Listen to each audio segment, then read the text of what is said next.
의사결정 나무는 음, 이제 기본적으로 우리가 이 설명 변수 공간을 이제 다수의 영역으로 분할하는 방법이다라는 거고요. 어, 그래서 이제 해당 관측치가 속하는 영역의 그 훈련 관측치들의 평균, 그 회귀 문제에서는 그렇고요. 그다음에 분류 문제에서는 최빈값을 사용해서 예측한다는 거예요. 그래서 지난 시간에 그 메이저리그 타자의 연봉을 예측하는 문제에 대해서 했는데, 그것을 이제 우리가 리치하고 라sso 리그레션 가지고 어, 한번 다뤄봤었잖아요.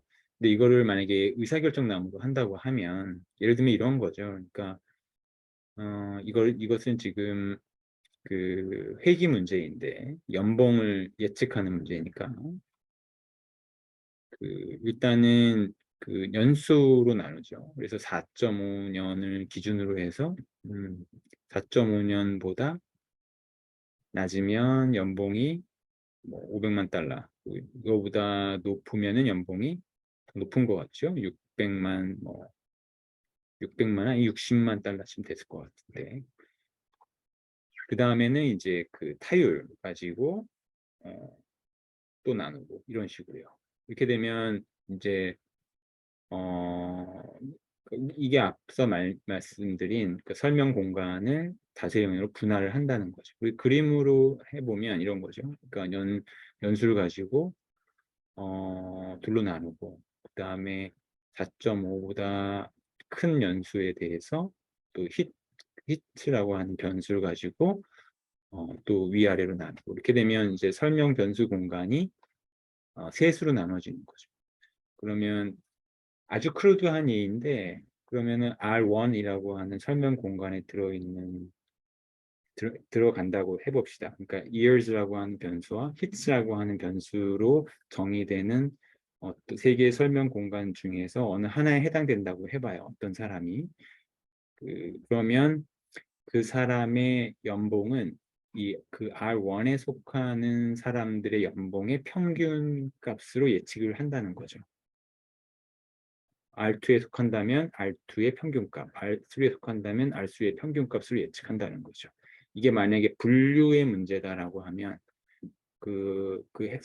해당 설명 공간에 에, 그 속하는 사람들의 클래스 레이블이 되게 여러 가지가 있을 거 아니에요. 근데 그 클래스 레이블 중에서 가장 frequent한 그러한 그 클래스 레이블로 그 분류를 예측한다는 거죠. 그러니까 여기까지는 어렵지 않을 거예요. 그러니까 이거는 이제 결국 그 의사 결정 나무 그 decision tree라고 하는 게 그러니까 결국 이제 그 이 아래식은 그러니까 그 y 그 반응 변수 값에서 그 RJ라고 하는 그 설명 변수 공간에 속하는 결과 변수의 평균이죠. 그것을 뺀 것의 제곱이니까 이 결국 residual sum of square거든요. 이 residual sum of square를 최소로 하는 그런 설명 변수 공간을 찾는 것이 목적이죠. 그 의사결정 나무를 수학적으로 정의하면 결국 이것을 분류 문제에서는 이것을 최소로 만드는 설명 변수 공간을 찾는 것이 문제고요.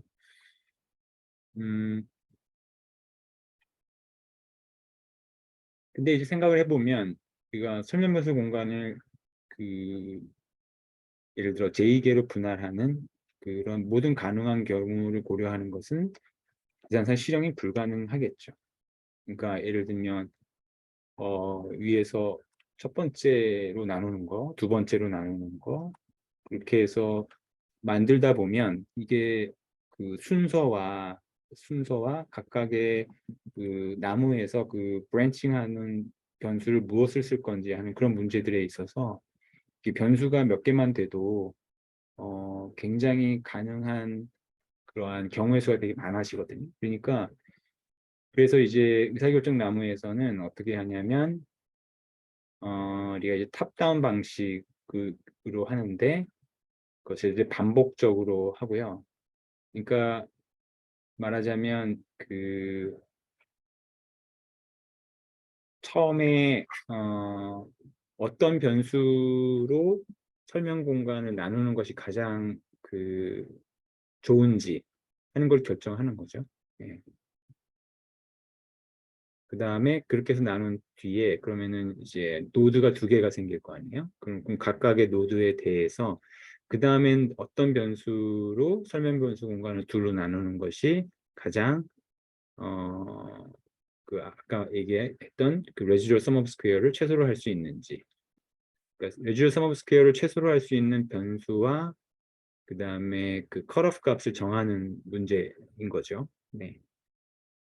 그래서 이쪽 그림 같이는 할 수 없고 recursive binary splitting이라고 하는 것은 이런 오른쪽 그림 같이 한다는 거죠. 그러니까 일단 처음에 어떤 변수를 선택하고 그다음에 그 변수의 바이너리 스플리팅을 할 때 어떤 컷오프 값을 정할 건지 그것들이 이제 탑다운 방식으로 쭉 밑으로 진행된다는 거죠.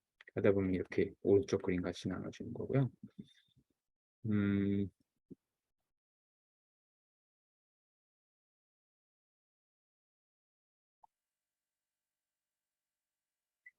그래서 이 리커시브 반복적인 이분할 전략이죠. 리커시브 바이너리 스플리팅에는 두 가지 단점이 있어요. 생각해 보면 하나는 이게 그리디하다는 거고요. 그러니까 그리디하고 아주 근시안적이라는 거죠. 그러니까 이건 무슨 얘기냐면 뒤에 한번 다시 설명을 해볼게요. 이제 그 다음에 또 두 번째는 이게 굉장히 오버피팅에 아주 취약하다는 거죠. 그러니까 말하자면 우리 학습 데이터를 완벽하게 어, 피팅 할 수 있거든요. 학습 데이터셋에서는 디시전 트리를 이용하면은 생각해 보세요. 이거는 이제 non parametric한 거기 때문에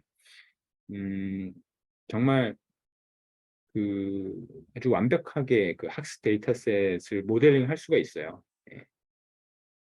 굉장히 플렉서블한 그 알고리즘이죠. 네.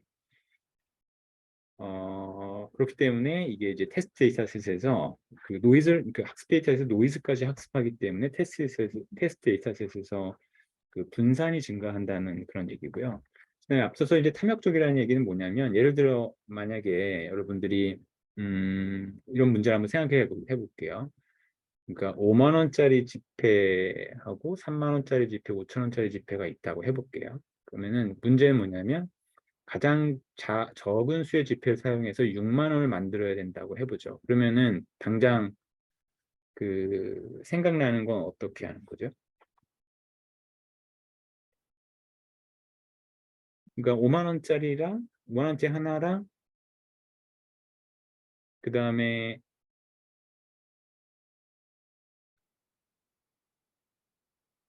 어떻게 하죠? 가장 적은 수의 지폐를 하려면 그냥 3만 원짜리 지폐 두 장 하면 되는 거잖아요. 그렇죠?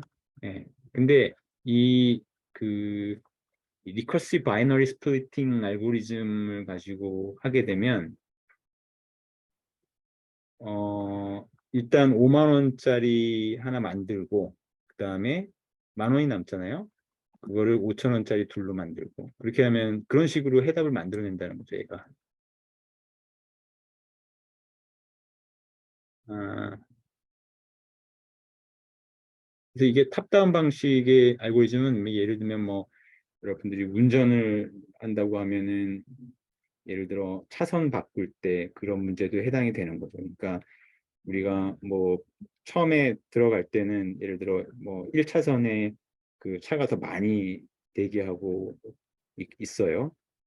그래서 더 덜 대기하고는 2차선으로 2차선을 취해서 들어갔는데 근데 사실은 나중에 가보면 그게 이제 잘못된 선택이었고 실제로는 이제 1차선에서 기다리는 게 더 나은 선택일 수 있는데 이 그리디한 알고리즘은 당장 지금 상황에서 가장 최선의 답이 뭔지만 관심이 있기 때문에 거기 그 상황에서는 근데 그 상황에서 내린 결정이 그러니까 어떤 변수를 택해서 그 바이너리 스플리팅을 한다고 하는 결정이 나중에 최종적으로는 그게 그 좋지 않은 더 나은 전략이 나중에 나타날 수 있었다는 거죠. 예.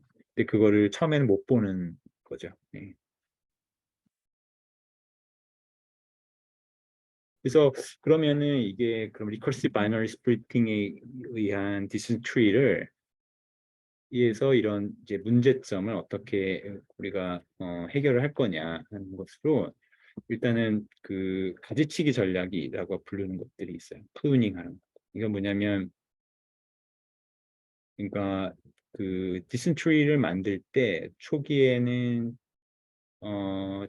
이제 쓸모없어 보이는 그 분할 이후에 나중에 이제 아주 좋은 분할이 올 수 있잖아요. 그래서 그 일단은 아주 큰 트리를 만든 다음에 거기서 이제 가지치기를 해서 그 서브 트리를 얻는 방법이죠.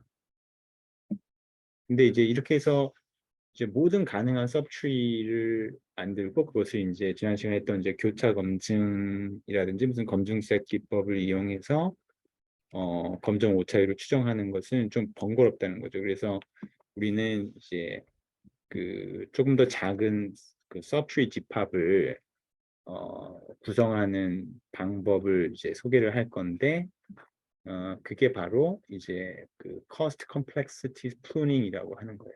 그러니까 여기서는 그 모든 가능한 서브트리를 고려하는 대신에 우리가 그 튜닝 파라미터에 의해서 파라미터를 이제 알파라고 하는데요. 그것을 가지고 이제 페널티 텀 지난 시간에 했던 뭐 리치나 라쏘에서의 페널티 텀과 굉장히 유사해요. 그래서 이 그것을 이제 수학적 식으로 풀다 보면 이 앞쪽은 앞서 얘기했던 그 레지듀얼 서머 오브 스퀘어가 되는 거고요. 앞쪽은 그다음에 더하기 알파에다가 알파 곱하기 t가 이 페널티 텀이 되는데 이 페널티 텀은 그래서 이 t는 그 노드의 터미널 노드의 개수예요. 그러니까 우리가 예를 들어 디슨 트리를 만드는데 그 터미널 노드의 개수가 많다. 그러니까 굉장히 큰 트리를 만들게 되면은 그것에 대해서 그 곱하기 알파만큼 그 이제 페널티를 준다는 거죠. 지난 시간에 리치나 라쏘 리그레션에서 그 개수의 제곱의 합 곱하기 람다 한 게 이제 리치고 개수의 절대값의 합 곱하기 람다 한 게 이제 라쏘였잖아요. 그 페널티의 텀하고 굉장히 유사하죠. 거기서는 큰 베타 값에 대해서 페널티를 주는 거잖아요. 여기서는 그 터미널 노드의 개수에 대한 페널티예요. 그래서 그 터미널 노드의 개수가 크면 클수록 더 많은 페널티를 받게 되죠. 네. 그러니까 이 앞서 얘기했던 이 레지듀얼 서머 오브 스퀘어가 그 코스트 펑션이 되는 거고요. 코스트 펑션. 그다음에 이 알파 t가 페널티 텀이 되고 이걸 합친 것을 최소화한다는 것이 되고 이게 이제 목적 함수가 되는 거죠. 그래서 결국 그 이 알파라고 하는 이 튜닝 파라미터, 하이퍼 파라미터는 이제 우리가 이 서브트리의 복잡도를 제어하는 그러한 변수가 되는 거죠. 그래서 실제로 데이터를 이용해서 한번 해보면 예를 들어 그 트레이닝 데이터에서 하면 이 트리 사이즈, 그러니까 여기 앞서 얘기했던 이제 large t죠. 트리 사이즈가 커지면 커질수록 이 mean squared error는 줄어들어요. 근데 이제 과적합한다는 거죠. 그러니까 이 크로스 밸리데이션 해보면 트리 사이즈가 한 3개, 4개 넘어가면서 그 에러가 오히려 증가한 증가하거든요. 그러니까 그 복잡도가 늘어나면 과적합의 위험이 더 커진다는 거죠. 그래서 실제 테스트해 보면 크로스 밸리데이션에서 우리가 구했던 민 스퀘어드 에러 값에 가까워지고요. 그래서 그러면은 우리가 어떤 문제가 왔어요. 이게 예를 들어 아까 얘기했던 그런 메이저리그 타자의 연봉을 예측하는 문제든 아니면 뭐 여러 가지 예측, 그 회귀나 분류 어떤 상황에서든지요. 근데 그 어떤 알고리즘을 적용할 거냐, 그러니까 리니어 모델 같은 이제 모수적인 방법을 쓸 거냐, 아니면 이런 디슨트리 같은 non parametric한 방법을 쓸 거냐 하는 것은 미리 알 수는 없고요. 실제로 적용해 보면서 크로스 밸리데이션을 통해서 검정 오차율이 어떻게 되는지 하는 것들을 좀 봐야 되거든요. 그래서 사실은 그런 문제의 성격, 데이터의 성격에 따라서 리니어 모델이 더 적당할 경우도 있고요. 왼쪽 위의 그림 같은 경우죠. 이렇게 되면 리니어 모델이 훨씬 더 적절한 모델이 되겠고요. 네. 근데 그다음에 오른쪽 아래 같은 상황에서는 리니어 모델보다는 뭐 디스트리가 훨씬 더 상황을 더 잘 설명할 수 있을 거 아니에요. 음.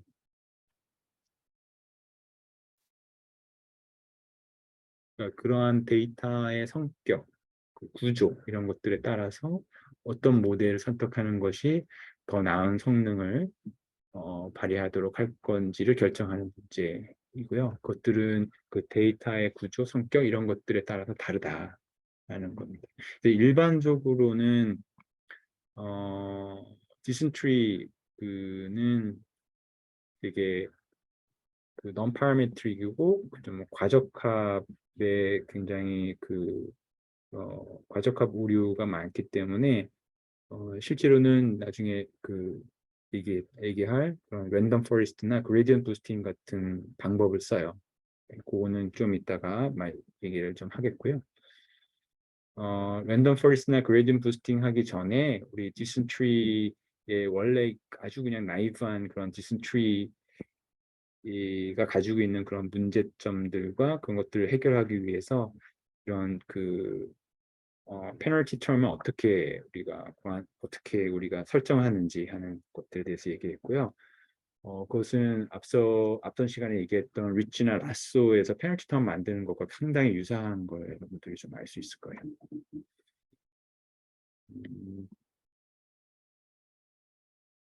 그다음에 지금까지 이제 디슨트리를 이제 회귀에 적용했던 문제인데 이걸 이제 분류에 적용한다고 하면은 분류 문제에서의 디슨트리는 이 오류율, 에러 레이트를 조절하는 건데요. 이 에러 레이트라고 하는 것은 1 마이너스 맥시멈 p hat mk. 여기서 말하는 p mk hat는 뭐냐면 어떤 추정치인데 예를 들어 n번째 설명 변수 공간 내에 k 클래스에 속하는 관측치들의 비율. 그래서 이게 만약에 1이다. 이것이 1이다 그러면은 에러 레이트는 0인 거죠. 그러니까 n번째 설명 변수 공간 내에 모든 관측치가 다 K 클래스에 속한다는 얘기잖아요. 그러면 에러 레이트는 없는 거죠. 0인 거죠. 네. 이것을 이 에러 레이트를 최소로 하는 것이 이제 분류 문제에서 의사결정 나무의 이제 커스트 펑션인 거죠. 커스트 펑션이 되는데 앞서 회귀 문제에서의 레지dual sum of square 같은 개념인데요. 실제로는 이제 최대 값을 구하는 과정이 수학적으로 까다로워서 실제로는 지니 인덱스라고 하는 것 혹은 이제 크로스 엔트로피라고 하는 거 쓰거든요. 근데 그 지니 인덱스나 크로스 엔트로피 정의를 보면은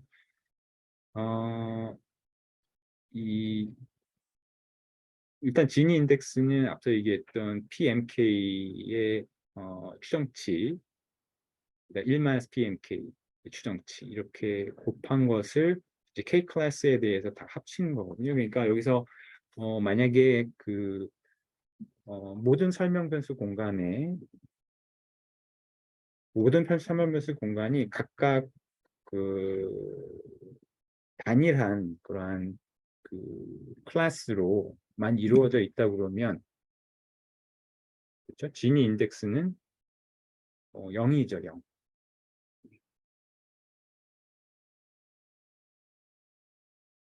왜냐면 PMK가 1일 테니까. 그럼 여기 두 번째 항이 그 0이 될 거 아니에요. 혹은 만약에 PMK 값이 0이다. 그래도 지니 인덱스는 0이죠.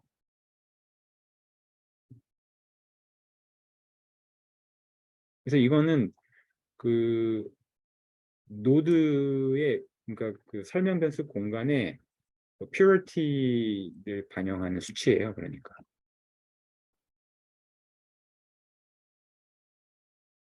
크로스 엔트로피는 그 이제 p 로그 p 값 역시 이제 p가 1일 때도 0을 갖고 0일 때도 1일 때도 0을 갖고 이게 0일 때도 0 값을 갖게 되죠.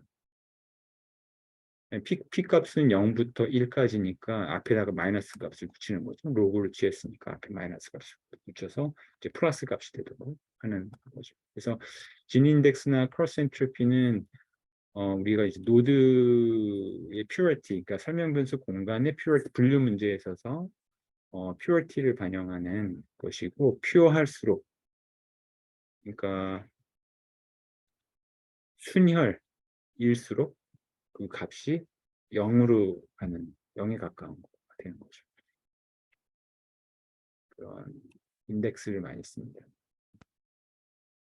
그래서 우리가 의사결정 나무를 회귀와 그다음에 분류 문제에서 이제 사용하는 것에 대해서 했고요.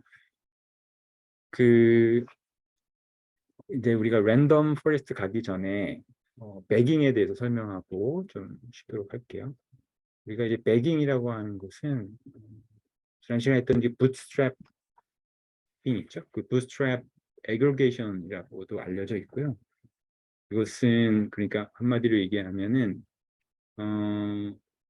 그 우리가 그 의사결정 나무에다가 만약에 적용을 한다고 하면 이 배깅을 그 부트스트래핑을 이용해서 여러 개의 모델을 만드는 거예요.